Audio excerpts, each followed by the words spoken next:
좋은 시인의 성묘에 대해서 살펴보도록 하겠습니다. 제목이 성묘라고 했으니까 아마 이제 성묘를 하는 상황 내지는 뭐 성묘를 가는 상황 뭐 이렇게 되지 않을까 싶은데, 일단 상황을 제목으로 삼은 경우이다 라고 보시면 되겠습니다.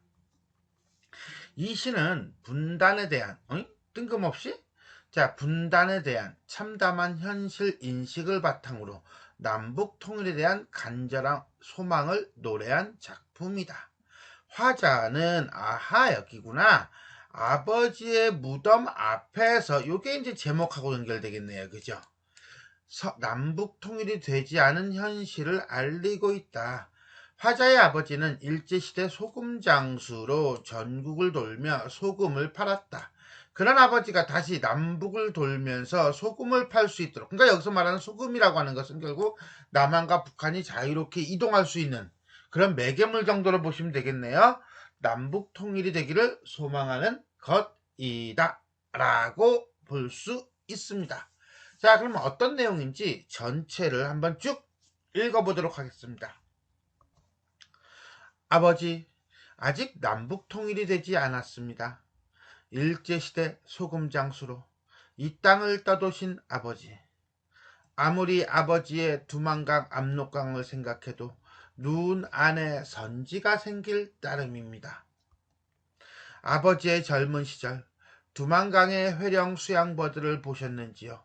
국경 수비대의 칼날에 비친 저문 압록강의 붉은 물빛을 보셨는지요?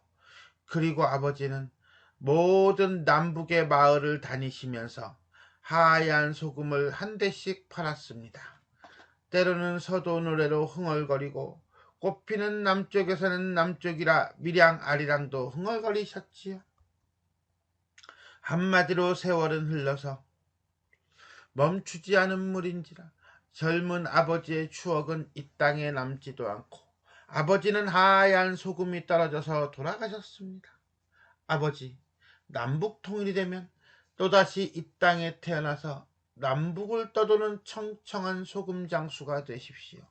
소금이여, 소금이여, 그 소리, 멀어져가는 그 소리를 듣게 하십시오. 자, 이렇게 시가 이루어져 있습니다. 아버지, 아버지, 뭐뭐 하십시오 하셨습니다. 경어체 사용하고 그 다음에 청자를 제시하고 있어요. 물론 이건 대화의 형식은 아니겠죠. 무덤에서 독백의 형식이라고 볼 수 있겠습니다. 자, 그럼 한행 한 구절 한 구절 살펴보겠습니다. 아버지, 아직 남북 통일이 되지 않았습니다. 아직 뭐야 이거는? 안타까움을 나타내는 부사어라고 보시면 돼요. 그 다음에 남북 통일이 되지 않은 것이 바로 시적 상황을 제시하는 거고요. 그 다음에 분단의 현실이다 라고 보시면 되겠습니다. 아버지에게 이야기하는 형태예요. 그죠? 분명히 회화적 어조입니다. 회화적 어조이지만 그러나 성묘라는 상황을 본다면 이거는 회화 다이얼로그가 아니라 뭐예요? 독백이라고 봐야겠죠. 그죠? 그래서 독백적 어조라고 보시는 게 맞습니다. 일제장수 미안. 일제시대 소금장수로, 자, 여기서 말하는 소금장수는 남한과 북한을 왔다 갔다 하는 존재. 즉 뭡니까? 남과 북을 연결하는 매개체로 이 땅을 떠도신 아버지. 자, 이건 아버지의 삶을 요약하고 있고요. 아무리 아버지의 두만강 압록강을 생각해도 눈 안에 선지가 생길 따름입니다. 눈 안에 선지가 생긴다는 걸 일종의 관용어예요. 피눈물이 흘린다 라고 보시면 돼요. 결국은 분단의 현실에 대한 원통하고 한스러움을 얘기하고 있다 라고 보시면 되겠습니다. 자, 여기까지 1행부터 5행까지 분단된 조국의 현실에 대한 슬픔. 아버지의 젊은 시절 어떤 시절? 일제시대 과거 회상하고 있는 거예요. 두만강의 회령 수양버들을 보셨는지요? 이 두만강의 회령 수양버들이니까 이게 북쪽에서의 땅, 회령 땅이잖아요. 그죠? 회령 땅에 있는 수양버들, 그러니까 북한 북쪽에 대한 대표적인 이미지, 이렇게 이해하시면 돼요. 국경 수비대의 칼날에 비친 저문 압록강의 붉은 물빛. 자, 일제시대잖아요. 그럼 이 국경수비대라고 하는 것이 우리나라 국경수비대가 아니겠죠. 조선의 국경수비대가 아니라 일제의 국경수비대일 거예요. 그죠? 에 비친 저문 압록강은 자유롭게 건널 수 없는 공간이에요. 그래서 그거에 대한 아까 선지, 피눈물하고 연결시켜서 붉은 물빛. 한마디로 뭡니까? 망국에 대한 슬픔. 이렇게 보시고 네 글자로 망국지탄을 보셨는지요? 한마디로 일제강점기 암울한 현실을 떠올리면서 그리고 그러나 아버지는 모든 남북의 마을을 다니시면서 하는 거 보니까 일제 때는 당연히 왔다 갔다 가능했죠. 하얀 소금을 한 대씩 팔았습니다. 그런데 왜 굳이 소금일까요? 라고 한다면 소금은 사람이 살아가는 데 있어서 매우 베리베리 매니 마치하게 소중하죠. 소금, 염분이 없으면 사람이 죽죠. 그래요. 자, 이 국경수비대의 칼날에 비친 붉은 불빛을 보면서 망국의 슬픔과 죽을 것 같은 우리 민족들에게 뭘 주는 거예요, 아버지는? 소금을 주는 거예요. 소금을 준다는 것은 생명을 지탱할 수 있게끔 하는 존재라는 거예요. 더더군다나 검은 소금도 아니고 하얀 소금이죠. 하얗다라고 한다면 딱 뭐가 생각나요? 그렇죠. 백의 민족이죠. 결국 이 하얀 소금이라고 하는 것은 우리 민족이 살아갈 수 있도록 지탱할 수 있도록 하는 소중한 가치를 한 대씩 팔았습니다. 이렇게 되는 거예요. 때로는 서도 노래도 흥얼거리고, 서도라고 하는 것은요 지명이죠. 평안도와 황해도를 나타내고요. 이건 북쪽에서 소금 팔 때 한 거겠다. 꽃피는 남쪽에서는 남쪽이라 밀양 아리랑도 흥얼거리셨죠. 대꾸법 쓰고 있습니까? 네, 이 부분은 대꾸법이 되겠습니다. 라고 보시면 되겠고요. 서도노래는 북의 어떤 대표적인 거라고 한다면 밀양 아리랑은 남의 대표적인 거라고 보시면 되겠어요. 한마디로 세월은 흘러서 멈추지 않은 물인지라 세월은 물인지라 이렇게 되는 거죠. 세월이라고 하는 추상적인 대상을 물이라고 하는 걸로 구체화시키고 있네요. 그죠? 자, 그 다음에 멈추지 않는다라고 하는 거 보니까 역사는 계속 흐른다라고 보시면 돼요. 자, 젊은 아버지의 추억은 소금을 파는 생활은 이 땅에 남지도 않고 결국은 뭡니까? 민족의 지난 시절이 사라졌어요. 그리고 하얀 소금이 떨어져서 돌아가셨습니다. 무슨 소리예요? 하얀 소금이 떨어져서 돌아가신 거예요? 아니죠. 아버지께서 돌아가신 거죠. 돌아가셨으니 하얀 소금이 없어진 거죠. 왜? 아버지가 전달해 준 거니까. 그러니까 남과 북이 자유롭게 움직일 수 없는 현실이 되어 어떤 하얀 소금으로 대표되는 민족의 소중한 가치가 돌아가셨어요. 사라졌다. 라고 보시면 되겠습니다.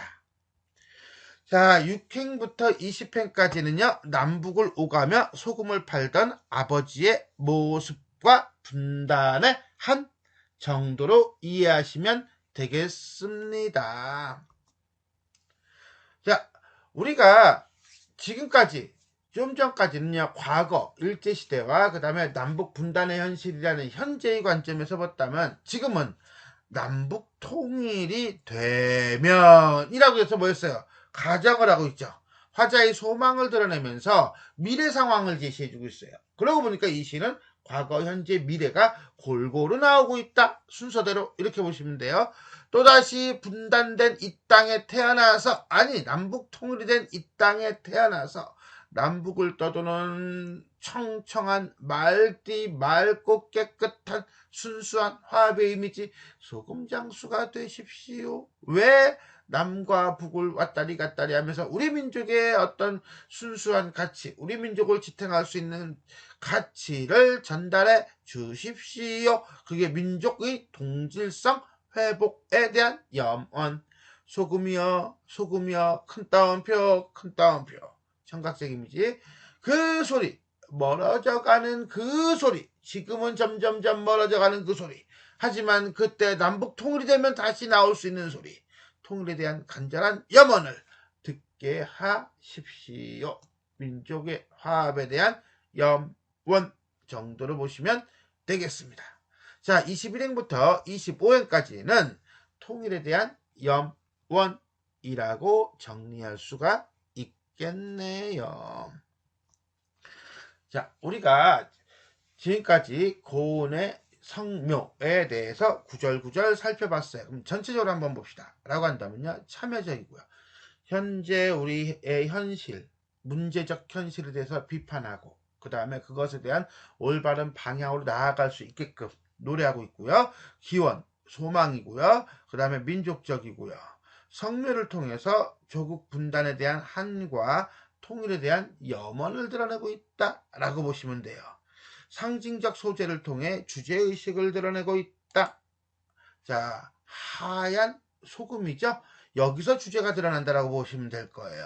자, 우선 하얗다는 것은 청정한 이미지를 통해서 백의 민족, 우리 민족을 상징한다면 거기다가 소금이라고 하는 것은 아버지의 생계수단이기도 하지만 당시 어려운 시대를 지탱해 나가는 우리 민족의 어떤 가치이다 라는 점에서 본다면 우리 민족을 지탱하는 소중한 가치라고 볼 수가 있겠습니다. 자, 두 번째, 공간. 이 땅의 시간적 변화에 따라 의미를 달리하고 있다라고 했는데 이 시는 이 땅이라고 하는 단어가 3번 나와요. 그 3번이 조금씩의 차이를 보여주고 있습니다. 아까 과거, 현재, 미래라고 했던 거 기억납니까? 그거 생각하시면 돼요. 자, 시적 장소, 이 땅의 상징적 의미라고 제목을 붙여봤어요. 우리가 삶에서 경험하는 구체적인 장소는 사람과 그가 처한 상황에 따라서 다른 의미를 갖는다. 성묘라고 하는 시, 이 시에서도 이 땅은 실제로는 같은 공간이라 하더라도 한반도, 과거, 현재, 미래의 시간적 배경이 변함에 따라 그것의 의미가 다양하게 나타난다. 결국 뭔 얘기하고 싶은 건지 알겠죠? 그죠?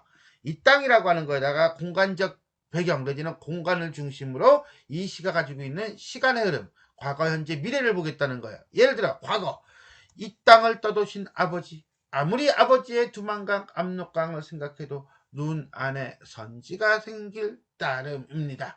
이거는 아버지가 과거에 떠돌았던 공간이죠.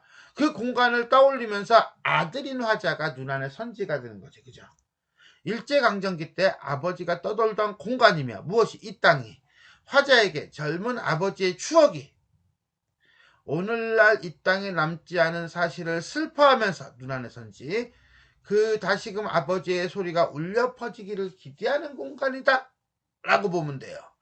다음에 또 하나, 아버지의 젊은 시절 두만강, 회령, 수양버들 보셨는지요?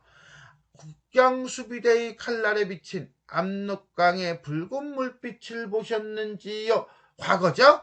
역시 국경수비대의 칼날이라는 표현으로 볼 때 이 땅은 비록 아버지가 남한과 북한을 자유롭게 오가는 공간이기는 하지만 결국은 일제강점기의 암울한 현실, 뭐라고? 일제강점기의 암울한 현실을 떠올리게 하는 공간이라고 할 수 있다 라고 볼 수가 있겠습니다. 그럼 현재 볼까요? 아버지의 젊은 추억은 이 땅에 남지도 않고 라고 하는 거죠. 자, 하얀 소금이 떨어져서 돌아가신 거야? 아니죠. 아버지가 돌아가시고 하얀 소금이 떨어진 거겠죠. 어쨌거나 그쨌거나 간에 앞뒤 맥락을 통해서 볼 때 남북 분단이라는 차원에서 의미를 이해할 수가 있고요. 또 분단의 아픔을 간직한 장소로 보는 것이 타당하다. 라면 미래 봅시다. 아버지 남북 통일이 되면 가정하고 있죠. 이 땅에 태어나서 소금 장수가 되십시오 소망하고 있죠. 그죠? 소리를 듣게 하십시오 소망하고 있죠. 그죠? 결국 아버지가 소금 장수로 다시 태어나기를 바라는 것은 남북이 통일되어 평화롭게 이 땅을 다닐 수 있게 되기를 바라는 화자의 소망이 투영된 것이라고 볼 수 있다. 더더군다나 화자는 멀어져가는 그 소리를 듣게 하라는 표현을 통해 이 땅은 화자가 자신의 바람이 현실화되기를 희망하는 공간이라고 볼 수 있겠습니다. 결국은 이 시는 이 땅이라고 하는 공간, 우리나라 한반도 이 땅이라는 공간을 화자와 아버지의 처한 상황과 화자의 태도를 기준으로 과거, 현재, 미래 이렇게 시간적 배경을 기준으로 그 다음에 화자의 태도와 정서가 같은 말이에요. A에서 B, B에서 A. 자, 형상화되고 있다라고 볼 수가 있겠습니다. 자, 지금까지 우리는 고은 시인의 성묘에 대해 살펴보았습니다. 지금까지 내용이 도움이 되셨다면 좋아요와 구독 버튼 눌러주시고요. 알람 설정 부탁드리겠습니다. 수고하셨습니다.